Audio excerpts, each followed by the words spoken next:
Obamacare.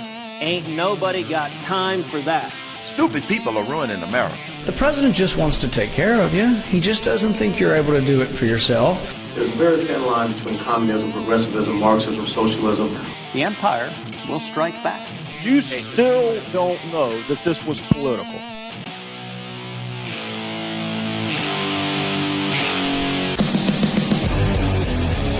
Hey everybody, welcome to another episode of America Our Way. I am your host, Dustin Hoyt.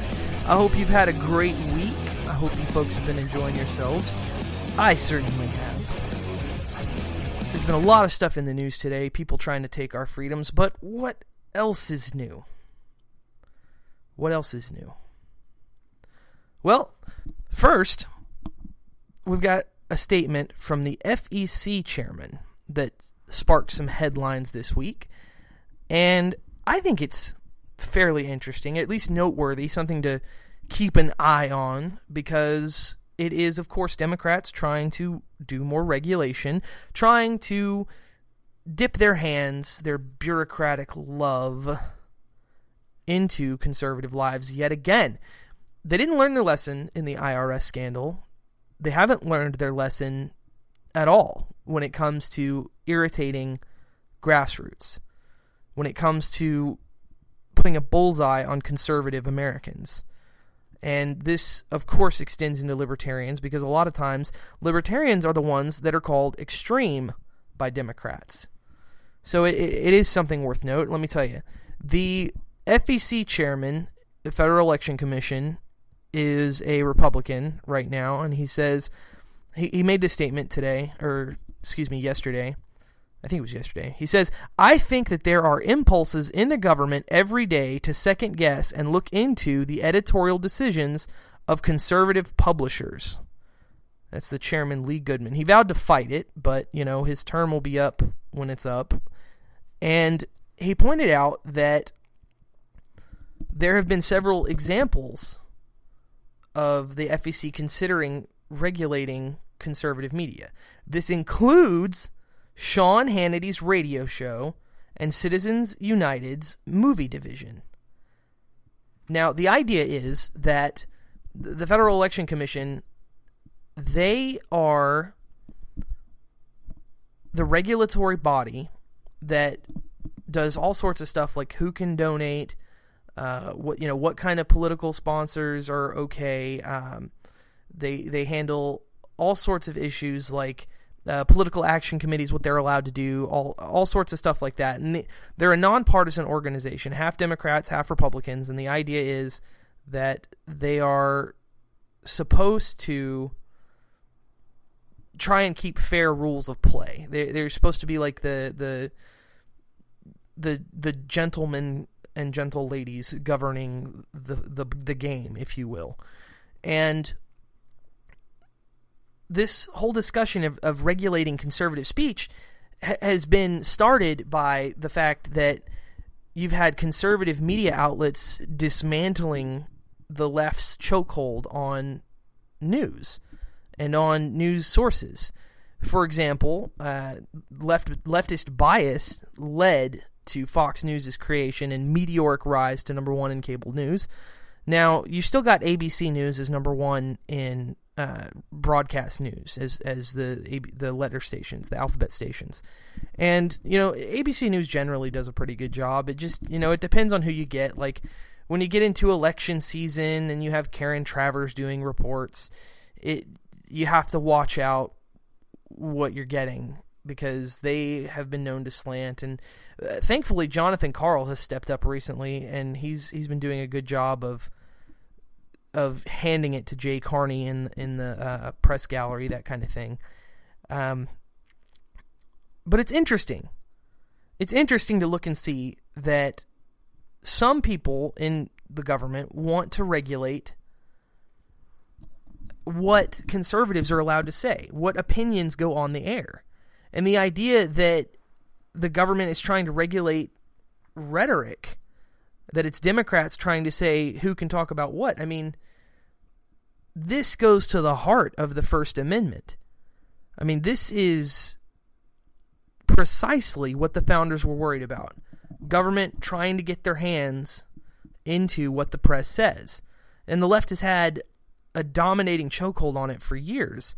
But now, thanks to the emergence of Fox News and IJ Review and some of the Town Hall and the Blaze, you've got people getting conservative viewpoints out there as well. I mean, you've got conservative columnists that have branched online. Thomas Sowell is over at Town Hall, and Ann Coulter does stuff on there too. And whether you agree with their opinions or not, and even with some people on the left, the idea that the government can step in and censor free speech on the net, on internet websites, or even on talk shows. I mean, I cannot imagine a government official coming and telling me that I can't say what I want on my radio show.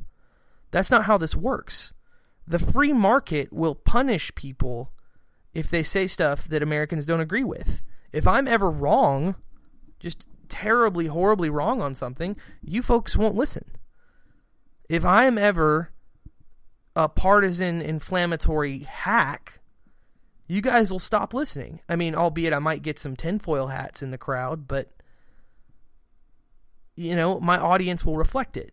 What I gain or don't gain from this show is based on my actions.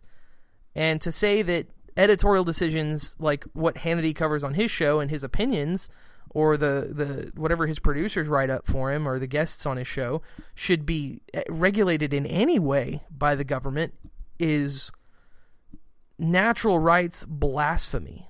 It's blasphemy against the First Amendment. And we should all easily recognize this as such. Now, what's really scary is that the board, the FEC, voted on divided lines, on 5-4 votes, if you will, that the regulations wouldn't happen. That is to say, they would only need one more vote or something to get these through. I mean, the fact that anybody on that board voted for it at all to regulate media is something we should all be afraid of. It's something we should all be very concerned with. And I think it's important to keep an eye on stuff like this, because when the people don't speak out, when the people are not outraged, then you have situations that arise where freedoms are taken. And we've seen this with the Patriot Act. We've seen this with the NSA spying. People are just complacently led to slaughter. The sheep are just herded into the slaughterhouse. They don't know better. They don't fight it.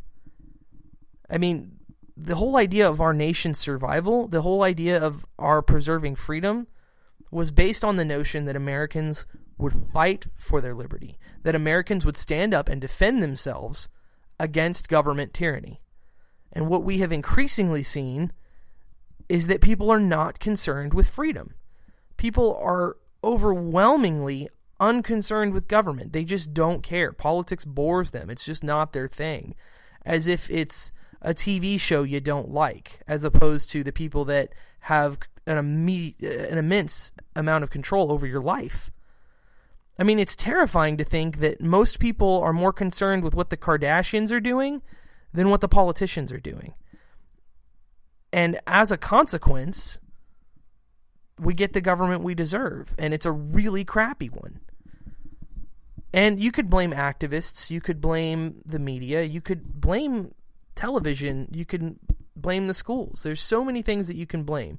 You can pass the blame on wherever you like, but the bottom line is, when you look at something like this, when you look at the way that Americans handle issues, the level of uninformed the voters have reached, it is deplorable. There's a reason Winston Churchill said the best argument against democracy is a 5-minute conversation with the average voter. And he's exactly right. I mean, it's hard to be an educated individual. It's hard to be concerned with liberty. It's hard to care when you look around you and the majority of people voting don't have a clue and don't want to get one. I mean, that's part of the reason why I do what I do, is because I feel like if I make this entertaining, if I give you guys a laugh, if I am able to convey a message in a way that's easy to understand, if I can inform you folks, and if I can give you my opinion and you can take it or leave it, then at least I'm doing something. I feel like I'm accomplishing something. I feel like telling you about the FEC statement, telling you about what the commission planned on doing, bringing it to your attention, I can help combat this stuff. I feel like the more I tell you folks, the more I get listening to my show, the more people I get to follow me on Twitter or like me on Facebook. I don't generate any revenue for this. I just do it because I want to change the country. I want to fix the problems that we've created. I want to stop government tyranny. Government is so blown up, out of control, and they just take and take and take, and nobody cares. I mean, when the NSA scandal broke, people were just like, oh, I always figured the government were spying on me. Or, oh, if you think you're not being spied on, you're just naive. As opposed to caring that their civil liberties, their right to privacy, being secure in their persons and papers, is completely thrown away. The fact that people don't care or just think, oh, well, it's government and they're going to do what they're going to do, is terrifying. And it's something we need to fix. It's something that we, the people, the educated public, have to pass along to our apathetic brothers and sisters out there. I mean, the amount of people who claim to care about politics online and then don't get involved, they aren't active with campaigns, that they don't talk to their friends or coworkers or families about this, is just so horribly wrong. It's just criminal. I mean, you've got people that will sit there on the computer all day and talk about how horrible politics are, but they'll never go to a Tea Party meeting or a Republican Party meeting or a Libertarian Party meeting. They won't go to a meeting. They won't volunteer for campaigns, to even make phone calls. I mean, arguably, you can do a lot just by donating, but a lot of people don't even know the best place to donate. They just, I gave my money to the Republicans. I hope they do a good job representing me. Take all them Democrats out of office. And in reality, they end up getting people like John Boehner reelected. I mean, it blows my mind that people in Ohio actually like being represented by John Boehner. I mean, he's been there long enough to where he probably could have done something for every person that voted. Just them, not the rest of the country. But the fact that he can't be unseated, the fact that he continues to be the Speaker of the House, is just flabbergasting. How is it that there are still people out there that don't understand constitutional issues?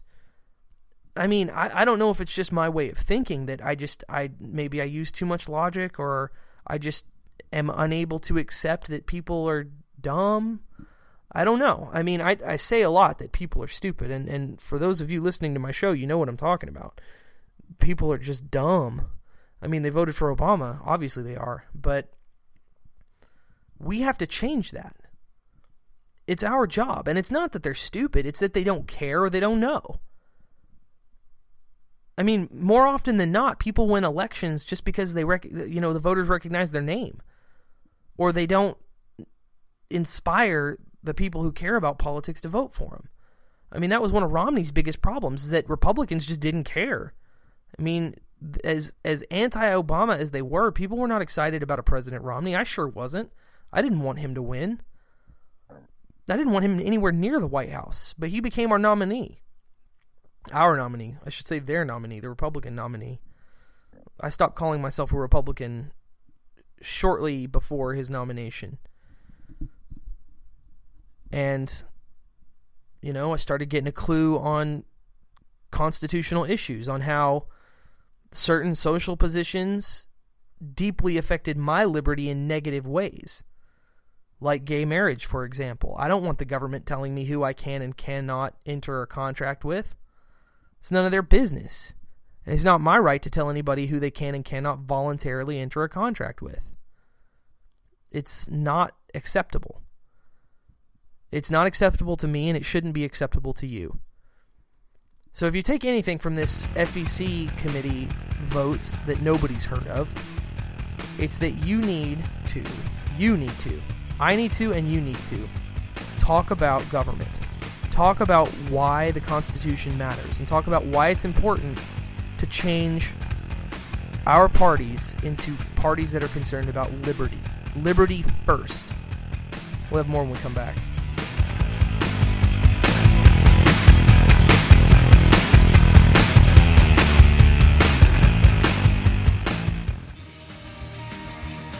Hi, this is Alan Bordius of theirfinesthour.net. Catch me here on VLR Monday nights and also on Tuesday nights on the Roundtable of Extreme Liberty.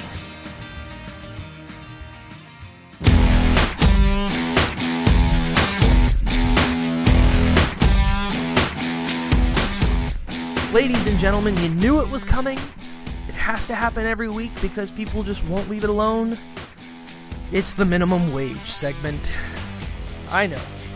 By now, you've all become experts on the economics behind minimum wage. You've been listening to my show. But here it is in the news again, and some of it good, some of it bad. But we're going to have this conversation, and we're going to learn more, because that's what I do here. Cashiers at Panera Bread are being replaced by machines. Same thing with McDonald's in the United Kingdom. Now, McDonald's not so much, but Panera Bread is kind of a left-leaning organization. I mean, as a business, they tend to appeal to the liberals. I mean, if you've ever been to one, you've seen the girl with 18,000 piercings and tattoos everywhere working the counter. You've seen the bearded individuals serving you food. And there's nothing wrong with those people. It's just they tend to be more left-leaning, and that's who they attract. It's like Starbucks. And this comes with their whole more healthy, organic food base. And people that are concerned with nutrition and the environment generally tend to be more concerned about eating organic and eating healthier food. And so that's just the way it goes. But, interestingly enough, Panera Bread is adding 8 kiosks per restaurant. That is a computerized cashier. They're adding machines instead of people. Basically, Panera Bread's going to be losing 2 cashiers per store by adding these kiosks so people can punch in their order rather than talk to a person. And they're also going to release an app so you can order from your phone as opposed to talking to a person. And this, don't let anybody fool you, this is because you've got minimum wage laws just skyrocketing around the country.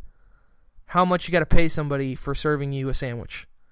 You know what? I'll agree, at Panera Bread, it's probably a little harder to cook, make a bread bowl and bake all of the goods that they've got there, make the teas and the smoothies.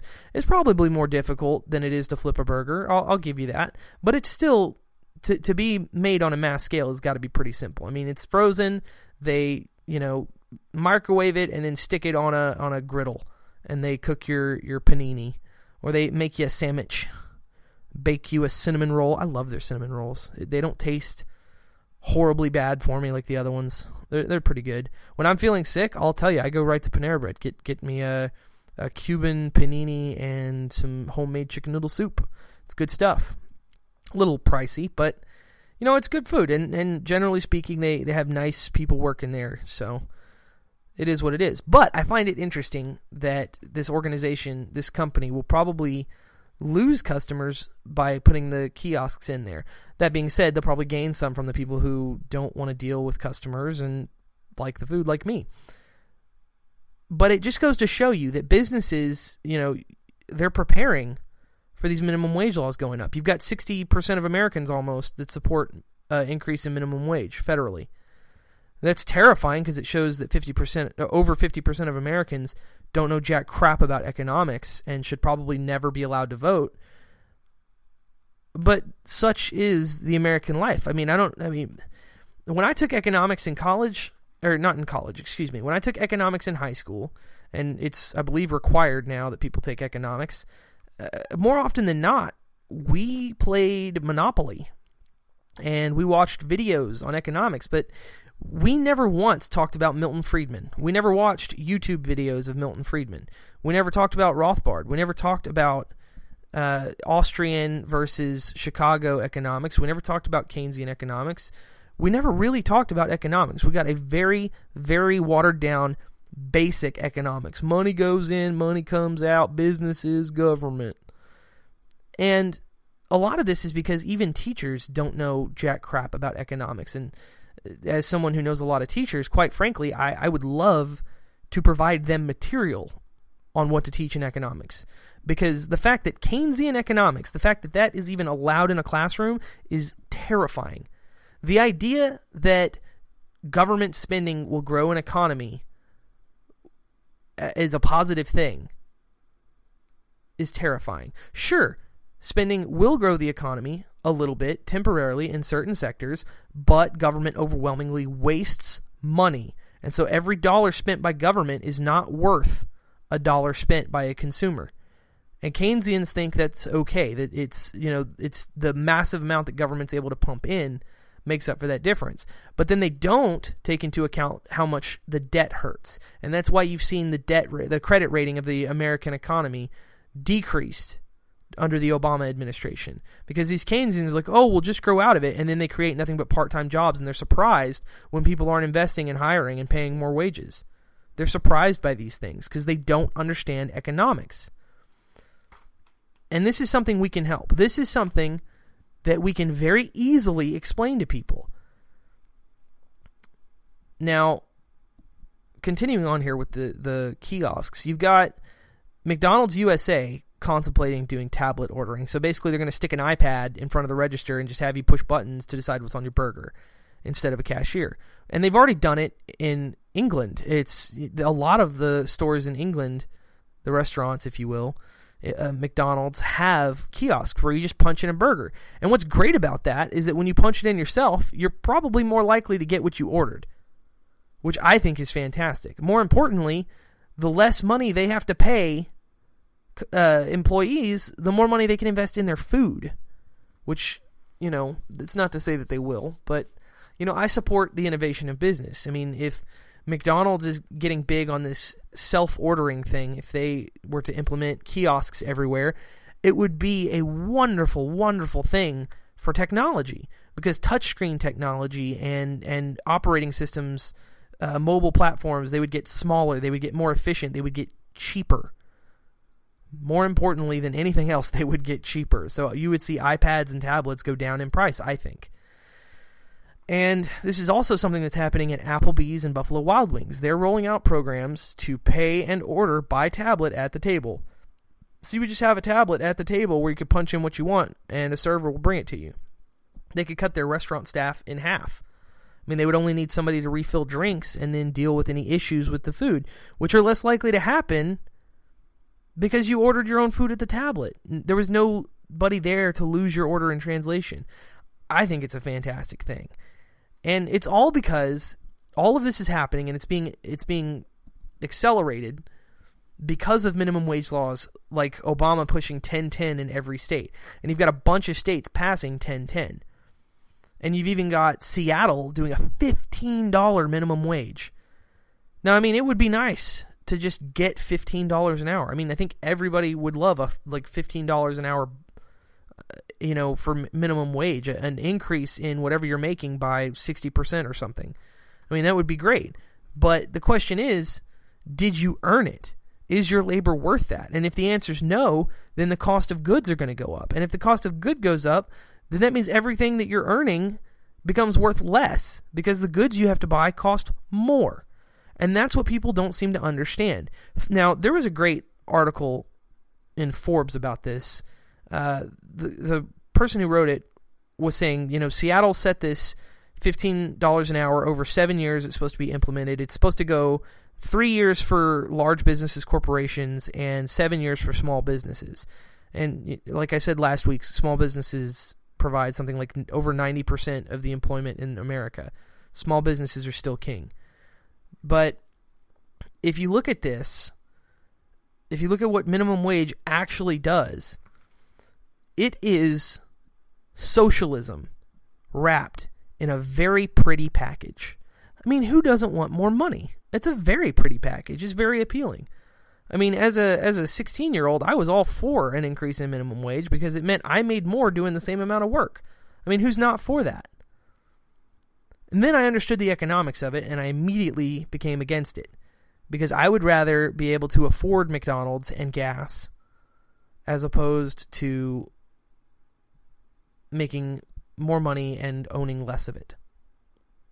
I would rather make less money and my goods stay cheap than make more money and goods get more expensive. I mean, it's a nice thing that you can still eat a meal for $5 in America. That's not going to last. I mean, imagine Subway. $5 footlong, that'll be out the window so fast if they have to bump their salaries to $15 an hour or it's even $10 an hour. But it is socialism. It is legislated redistribution of wealth. Basically, you've got politicians who come in and want to get poor voters and dumb voters to come in and say, oh, well, let's give everybody a raise. Americans deserve a raise. If you work hard, you deserve a raise. Let's give everybody a raise. It's like Oprah with the cars. Everybody's getting a car and another car. Let's all get cars. It's the same thing, but it's on the political level. Let's all get a raise. We're getting a raise. And it's important to note that what happens is you have these, 60% increase in cost is just the number that's being thrown around for like the 10-10 raise. Businesses, let's say they have a 60% increase in what it costs them to pay their employees. Well, that is going to directly translate to, 30, 40, 50, 60% increase in cost of goods so they can afford that. And whatever they can't raise in price, because it'll stop people from buying, they'll make up for in layoffs, closing stores that aren't making enough money. And that's the reality of minimum wage. You are taking money from the pockets of business owners and putting it into the pockets of impoverished Americans by force. And those business owners, when they lose those profits, it could be the difference between being in the black and being in the red, making a profit and turning a loss. And business owners, being the savvy individuals they are going to find a way to get back into the black. And that's going to include putting in kiosks so you don't have to hire somebody, automating more of the jobs, making production more efficient so you can fire people. And you're going to see layoffs. So many layoffs. Plus, businesses are going to be less likely to invest in new locations, invest in new innovations that they would otherwise do. I mean, they're going to be less likely to spend money on new ideas. They're going to spend their money trying to innovate internally. They're going to spend money doing things like the kiosks. I mean, that's going to be... Imagine the massive amounts of money that, say, Panera Bread is going to have to spend putting 8 of these kiosks in every store. It's going to amount to thousands and thousands of dollars to set them up, to get them working, to get insurance on them, to get IT on call all the time. I mean, they'll probably have to hire an engineer in-house just to keep things working and to be on call all the time. And that's going to cost thousands, if not tens of thousands, if not millions per store. I mean, if you look at what an engineer has to make, what the installation is going to cost, what the products themselves are going to cost, what the licensing fees are going to cost, what the software is going to cost, what the training is going to cost, and let alone the renovation of drilling the holes and redoing the front ends of the stores. All of that is going to bring a massive cost to these businesses. And what are they going to do to make up that cost? They're not going to innovate. They're not going to build new locations. They're not going to experiment with, new recipes or new products. They're going to spend less in R&D and spend more on just their own capital, on their business storefronts, on getting this new equipment and maintaining it.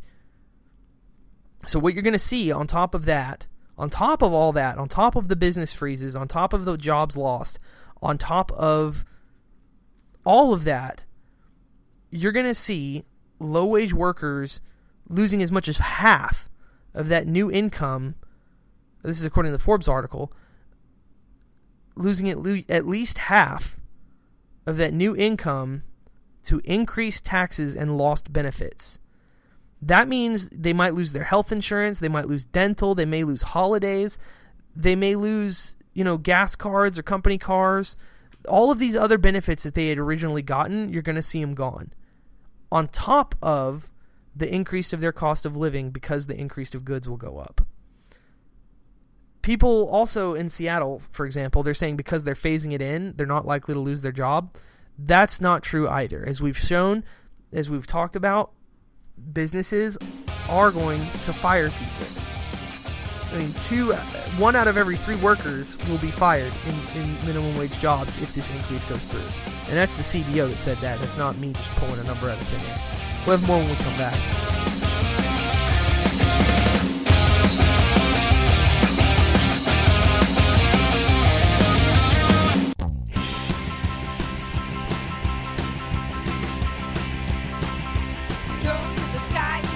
Hi, this is Missy Bordius. Join me as I share my womanly bits on the Conservative Feminist Show, 11 p.m. on Fridays, here on Vigilant Liberty Radio.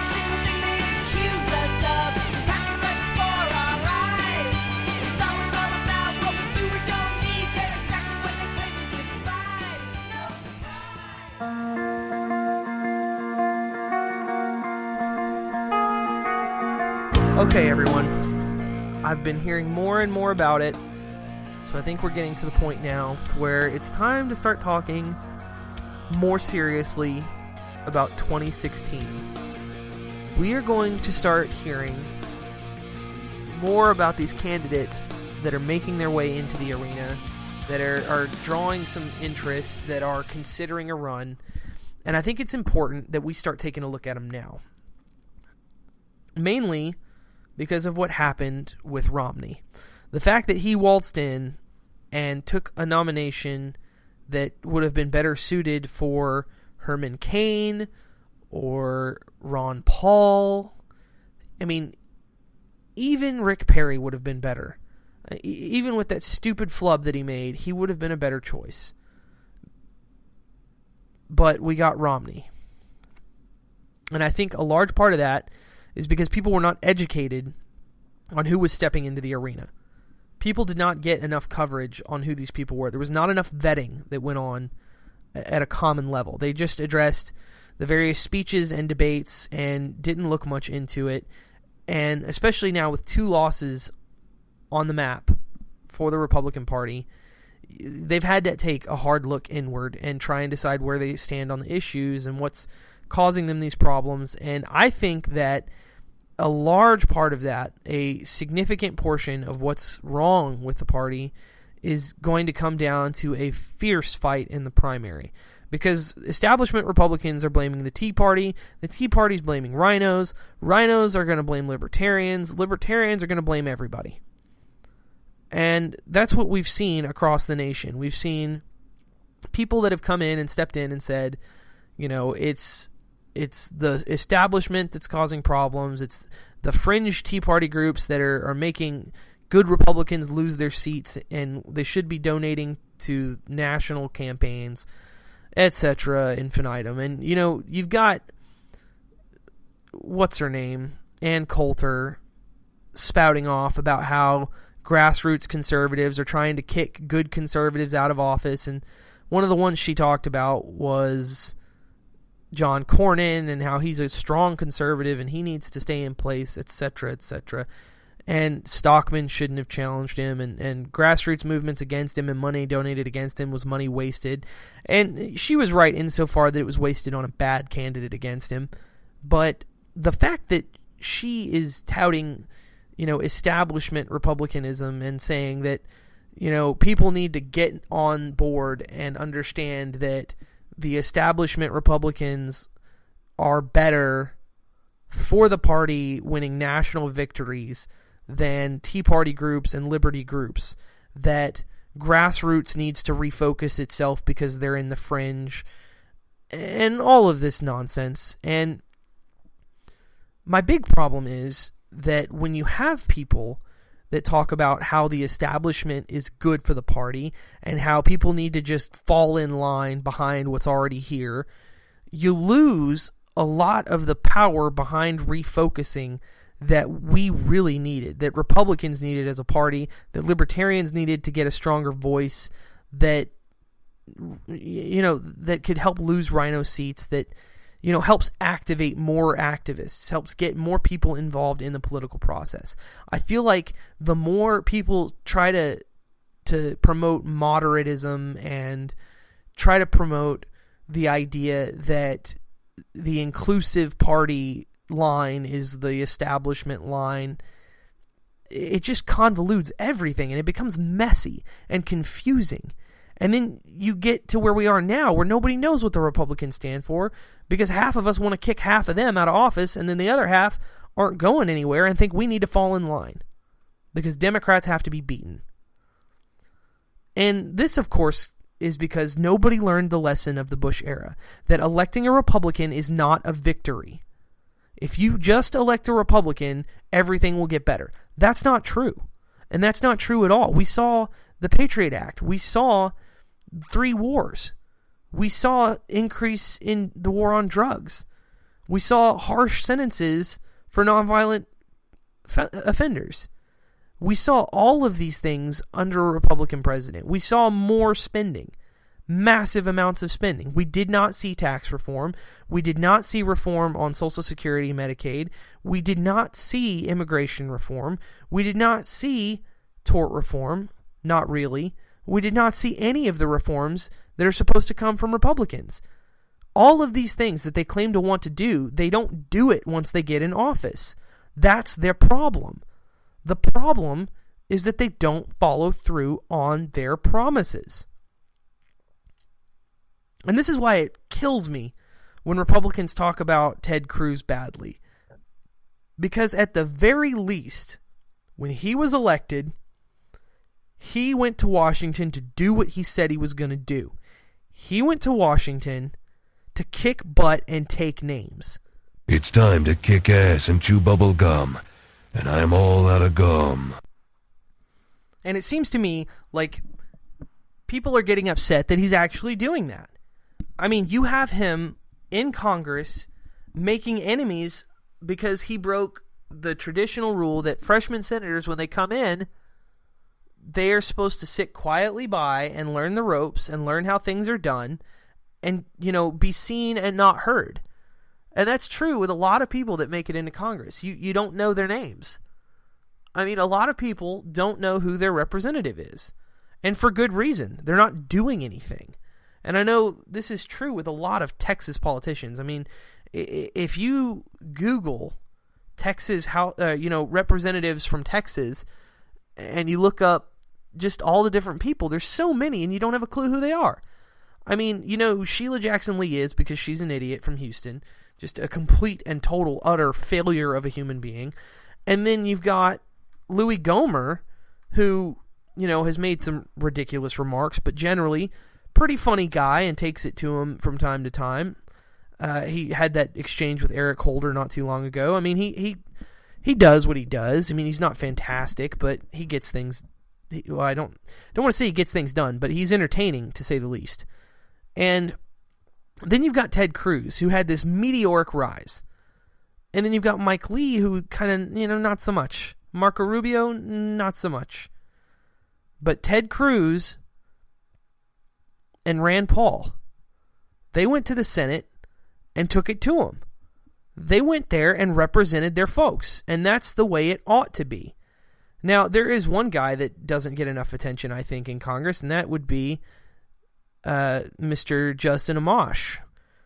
And he, posts all of his votes and why he votes that way on Facebook. He's the most transparent man in Washington. And I think that's fantastic. I think every politician should have followed his example. But, I guess he hasn't made enough of a stink with anything to make it happen. But, it is what it is. It's a shame, but, what are you going to do?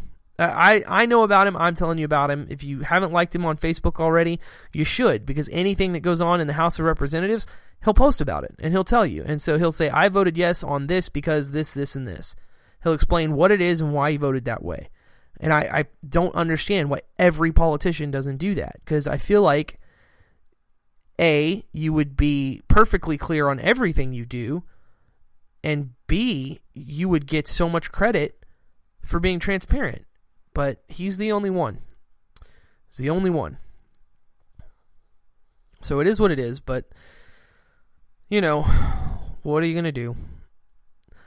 But my point is, you have these establishment Republicans that come in, and these establishment talking heads that try to make all of these points, and in reality, they end up hurting the party. And I think a good example of that is Mr. Rick Santorum. He spent 2 terms in the Senate, and all of a sudden thinks he's going to be the next president. And he's a moron. He's gearing up for another presidential run because apparently he hasn't blown enough of his family's money or his donors' money. And it's unfortunate. And I'm tired of hearing about him.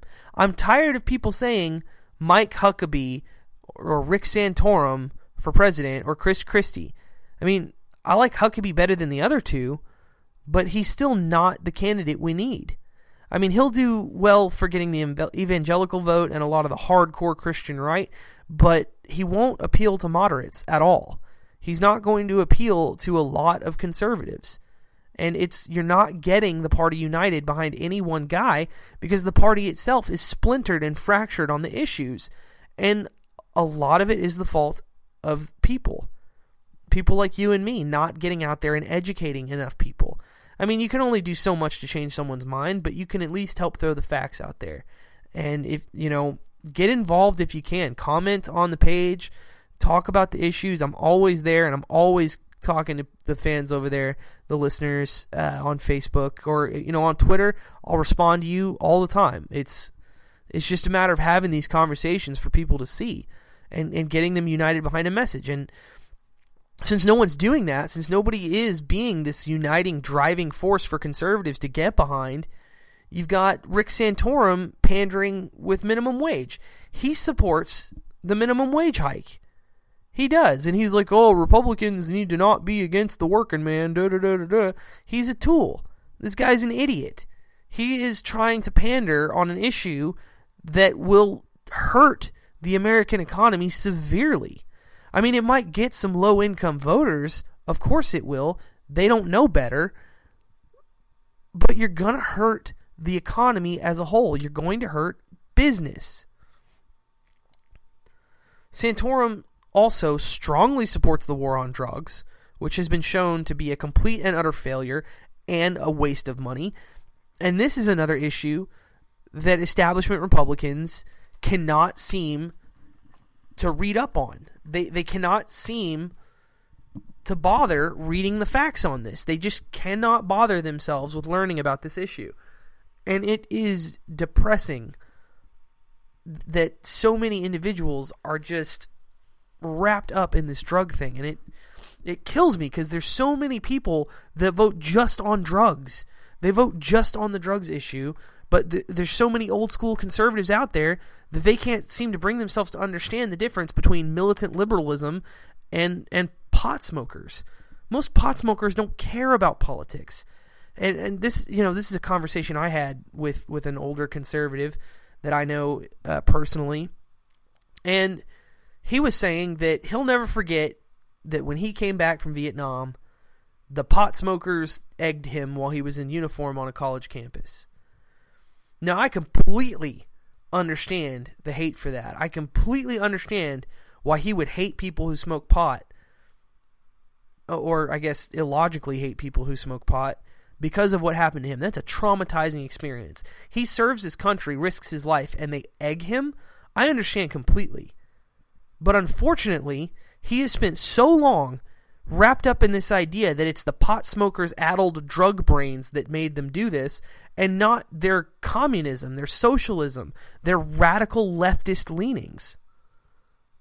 It's not their ridiculous politics. It's not their view on force. It's the drugs, the dope heads. And that's just not true. Most dope heads don't give a crap about politics, except when it comes to voting for dope stuff. And that's fine.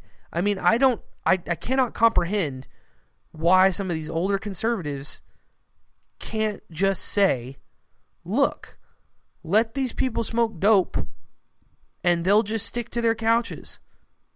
They'll just stay at home and watch cartoons and eat Funyuns.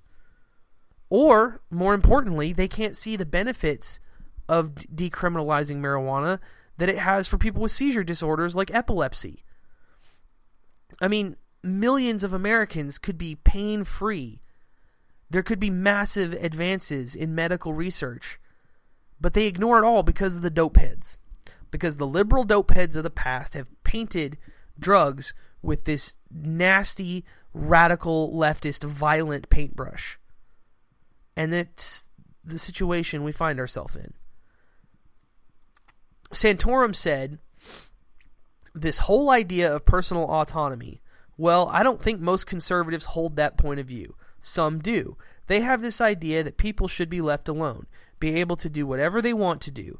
Government should keep our taxes down and keep our regulations low. That we shouldn't get involved in the bedroom. We shouldn't get involved in cultural issues. You know, people should do whatever they want. Well, that is not how traditional conservatives view the world, and I think most conservatives understand that individuals can't go it alone. I think that entire statement is utterly insane, and I'm going to take it apart in the next segment. We'll have more when we come back, folks.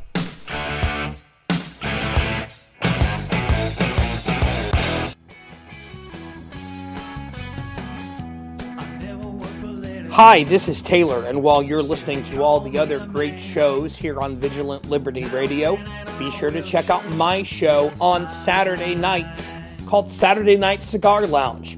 You never know what we're going to talk about. It's always a fun time. That's Saturday Night Cigar Lounge, Saturday nights, 10 p.m. Eastern, 9 p.m. Central, here on Vigilant Liberty Radio.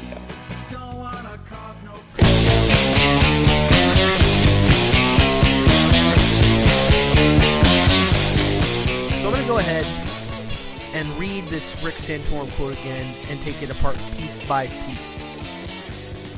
This whole idea of personal autonomy. Well, I don't think most conservatives hold that point of view. To me, that is a travesty. It is a reprehensible trait of the Republican Party, and he's absolutely right. Most conservatives do not understand what freedom means. Most conservatives want to impose their will on other people's lives. Now, I know if you guys are listening to my show, you're not one of those conservatives. You want to be left alone and to leave people alone. You don't want to judge others. You don't want to tell them how to live their lives. You just don't want them to impact you. You don't want them telling you what to do with your guns, with your Bible, with your bedrooms, with your marriage. You don't want people involved in that. You just want to live your life. You want to be free. And that's what we need to spread.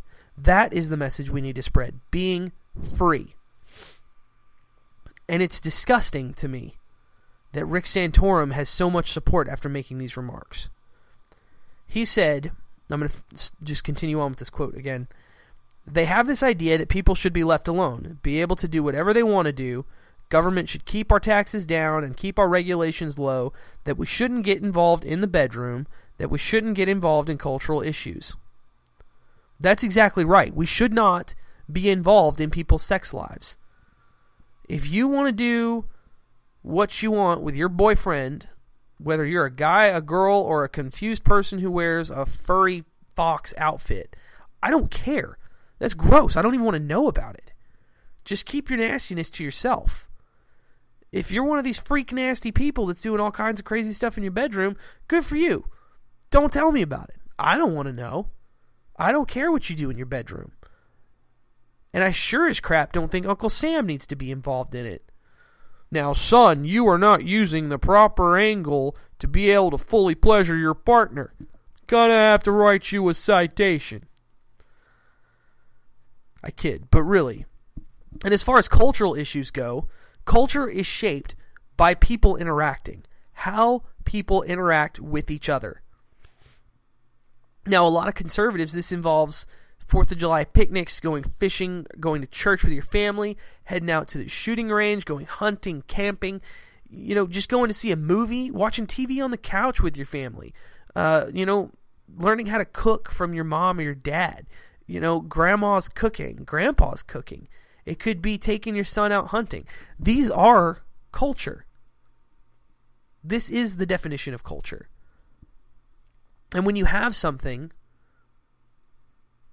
culturally that pisses you off, you have to understand that for everything you might find that makes you angry It could be some family's a pagan and they believe fairies live in their garden and they teach their kids to talk to trees. Just keep in mind that every time you want to regulate that family, they want to take away your guns and they want to prevent you from teaching your kids about Jesus. That pendulum swings both ways. And the idea that you've got Republicans who want to tell people what to do, the idea that you have got people in the conservative party that think they should have the right to regulate how people interact with their families, how people celebrate love, is asinine. I mean, you've got people talking about what Jesus would do. Jesus told you to sit down. Since when does the Savior of the human race need your help accomplishing something? Jesus walked on water. He doesn't need you to hold him up. God parted the Red Sea. He didn't need you to get out your water pump and make that happen. God liberated the Jews from Egypt. He didn't need you to sign a petition to ban Jews from working in Egypt. That's just a fact. Wherever you sit on religion, you don't need your deities. Your deity does not need your help. Your God, your Allah, your Buddha, your fairy in your garden, whatever the hell you believe in, I don't care. If you believe in an all-powerful being, believe in an all-powerful being that don't need your help. The perfect example being, live a good life. If God needs you to do something, he'll let you know. Moses didn't do all that stuff of his own accord. God told him, hey, go do this for me. Thanks. When God spoke to Abraham, he's like, hey, Abraham, go do this. He let him know. He told him. He didn't give him a vision. He didn't give him subtle hints about, from conversations he had with people. A leaf didn't fall in a certain pattern that made him predict he had to do the things he did. God flat out told him. God is not a subtle God. Allah is not a subtle God. Whatever deity you believe in, they don't need your help. If you believe that a being is all-powerful, that they created you, that they watch out for everything in your life, they don't need your help. The song's called Jesus Take the Wheel, not, hey Jesus, let me drive you to the corner store because I think you need something there. But people like Santorum believe Jesus needs you to help them pass laws to tell people how to live their lives, as opposed to showing them the joy of your religion, as opposed to showing them the joy of Jesus or the blessings of Allah.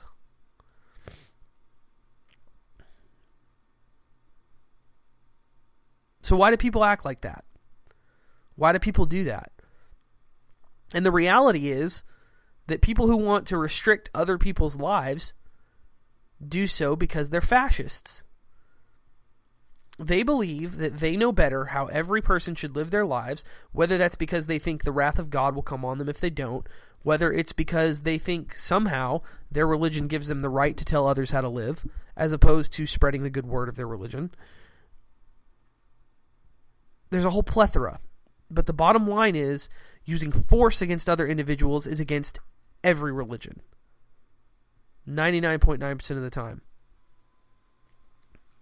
I mean, you have people that would make the arguments about Islam, but I'm not going to get into that.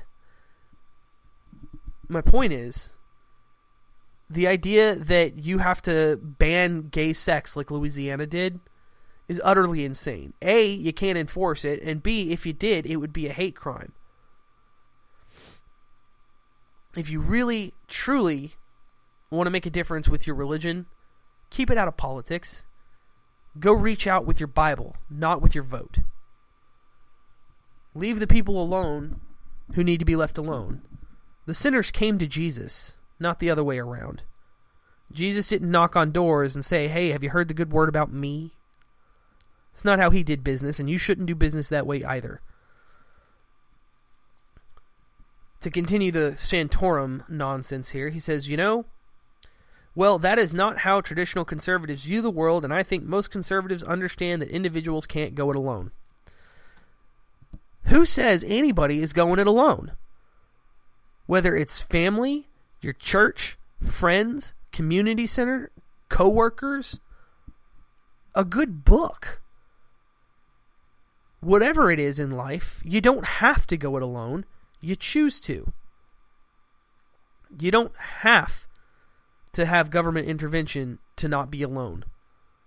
There is always somebody out there willing to help you, whether it's psychologically, financially, whatever. There is always somebody willing to help. I mean, how many churches give so much to charity? I mean, you have to understand, our country used to rely on the charity of neighbors and churches. Neighborhoods used to support each other. Churches used to support their neighborhoods. To this day, most of the food pantry help comes from churches and charitable individuals. You don't need government for that. But Santorum here seems to think that we'd all be real lonesome without daddy government butting in. So I hope that between his idea that you don't want freedom and that minimum wage laws, despite hurting the country, are a good thing, will be enough to finally tell people to stop talking about him running for president, because he's a hack. He is not the candidate for us. He is the candidate for people who think George W. Bush didn't spend enough money. He is the candidate for people who want someone who will do most of the things Democrats want, just on a smaller scale. If you want somebody who is Democrat light, that's your guy. If you are a constitutionalist, if you are an American who cares about your country, he is not your guy. You can take that to the bank. And speaking of not your guy, Jeb Bush. He keeps popping up because conservative, quote-unquote, rainmakers, the people who donate the big bucks, keep urging him to run because they are terrified.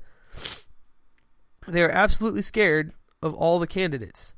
They are terrified, absolutely terrified of what's going to happen if he doesn't run. They are afraid of not getting a mainstream candidate. And they should be. Establishment Republicans should be scared that they're losing their grip on the party. Because they are. Because their ideas are not working. They are not what's good. And we discovered that with 8 years of George W. Bush. Yeah, he was a patriotic American. He was a smart guy. But he was not the guy for us. He was a big government guy. Now, Jeb Bush here, he agrees with 80% of Americans on abortion, thinking it's only okay in the instances of incest and rape, even though it ends a life. His words, not mine. He believes in stricter penalties for drug crime. Consistently, he was on that. He even said we should deploy the U.S. military on both sides of the Mexican border in order to get more of the nonsense, to get more of the war on drugs, to get more of the wasteful spending that did nothing but romanticize drugs in our country.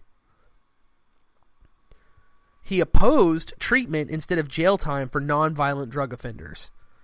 So drug addicts who just can't kick the habit and end up getting in jail for trying to get their hands on a rock, the nonviolent ones, the people who are caught with a joint, rather than send them to rehab, he thinks they should serve jail time with hardened criminals. Now, for those of you who haven't looked at the statistics, you know, or if you haven't looked, you don't know, I'm about to tell you, you will know when we're done. When nonviolent offenders go to jail for drug crimes, overwhelmingly, they become repeat offenders and become violent offenders. They learn to be real criminals in jail. The idea that they go to jail to serve their time and learn a lesson doesn't work. It's not true. It's not how it happens. It just doesn't work. Our current system doesn't help these people. And I've said this before, if you look at the example that does work, look at Portugal. They legalized all drugs and went with treatment instead of crime, instead of jail time. They went with treatment. And overdoses are down. Drug use is down. It's the perfect example of what works, and we ignore it. We absolutely ignore it. Jeb Bush also supports Common Core, and if you're a parent, that should automatically disqualify him from being a candidate. If you haven't seen by now the ridiculous notions like the Second Amendment only applying to militias being taught in schools, or the idea that math, I don't know if you folks have seen it, but the way that they're doing math, counting by tens and fives and ones as opposed to just doing addition and subtraction, it is insane. I mean, it was the same way that math was... it's similar to a way that math was taught when I was younger. There was a number line, and you had to do 100, 100, 50, 10, 20, 5, and then ones. And so it was supposed to give you an idea of scope. But the way they're doing it now makes no sense. Like, as opposed to doing just addition and subtraction, multiplication and division, just learning how to do it quickly in your head, they're learning these ridiculous number line stuff. And Jeb Bush supports that, as opposed to just learning how to do it, as opposed to learning the simple mental math ways. He wants you to spend a page working out a simple 436 plus 200, as opposed to just doing it in a quick movement. The donors love him because he doesn't have any skeletons in his closet. That is the only reason he's being pushed, because there is no big Jeb Bush scandal to come in an election when he's vetted. But let me tell you, it's not okay. It's unacceptable. All right, that's our time for today here on America Our Way on Vigilant Liberty Radio. I am your host, Dustin Hoyt. Hope to see you next week.